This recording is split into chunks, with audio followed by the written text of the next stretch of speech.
And then for my entree, yeah, it's still on. It's not even entree yet, but it is entree now. It's pato and mancha manteles, which is wood grilled adobo marinated Gunthorpe duck breast in nut thickened red chili sauce with apple and chorizo flavored tamalion frise watercress salad.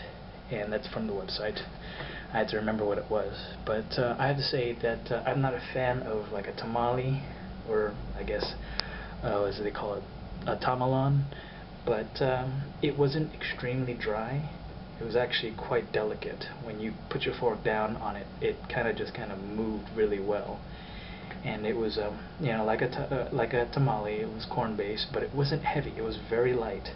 Now the adobo sauce was a mixture of a lot of things. You could taste every single like ingredient that the menu and also my waiter also discussed, and it was very complex like a mole. And unfortunately, T and those who were looking forward to me reviewing the mole, I didn't have it. Although some ladies to my right, when they were having the mole, because that's the thing you take, they weren't impressed by the spice of the sauce, the mole sauce. So I don't know. We'll see how that goes. So T, that means that you'll actually have to go and try the mole one of these days in Chicago, in Frontera Grill. And besides, apparently the signature mole dish that he had in Top Chef Masters was actually only done in his fine dining restaurant. So that's a key hint. And also, I believe the reservations are about 2 months in advance, or they said 6 to 8 weeks in advance. So you might want to start reserving that. If you're planning on going, and you got to be sure that you're going to be able to make that.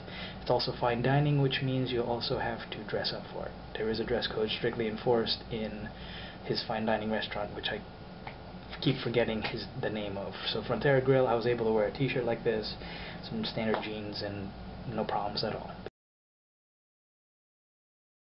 And also I had for dessert, I had two things. I had a hot Mexican chocolate. That was kind of nice. Kind of reminded me of abuelita a little bit, but I could tell it was actually more like handmade, because like there was a lot of graininess at the bottom, and that's not what you get from abuelita's powder when you use the hot chocolate mix. For the other part of my dessert, I had the dua de flanes, which are 2 flans. One of them was lime infused, and the other one was Mexican vanilla. I believe the Mexican vanilla is to your right in the picture, and it came with fresh fruit drizzled and a little bit of chili powder. And it actually was, I have to say that the lime infused one was a lot better, because you could taste that, just a hint of lime, but it didn't make the flan sour at all. So that was kind of pretty good.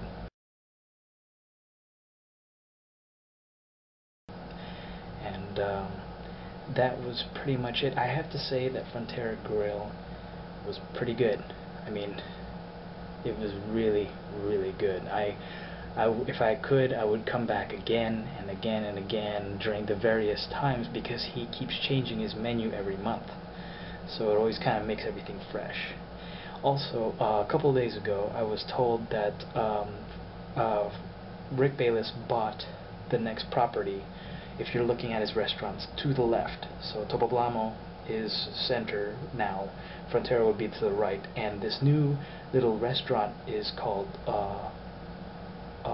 Soco. It's XOCO, and it's basically kind of like his take on a fast food place. It serves breakfast, and for dessert and dinner, for dessert, it serves a hot Mexican chocolate with some churros. Now, since it's brand new, only a couple days, and it's Rick Bayless's place, guess what? The line is all the way around the corner and back, at least the entire city block. So, had no time to actually go there. Plus, I was stuffed. I had so much food; it was ridiculous. Nobody should have to do that. I even had problems moving around. So, that said, yeah, that was pretty much the food portion of my tour, and check the other video out if you want to see what I did during the downtime between lunch and dinner. Also, I want to say that I met a whole bunch of people in the Frontera Grill, really nice people.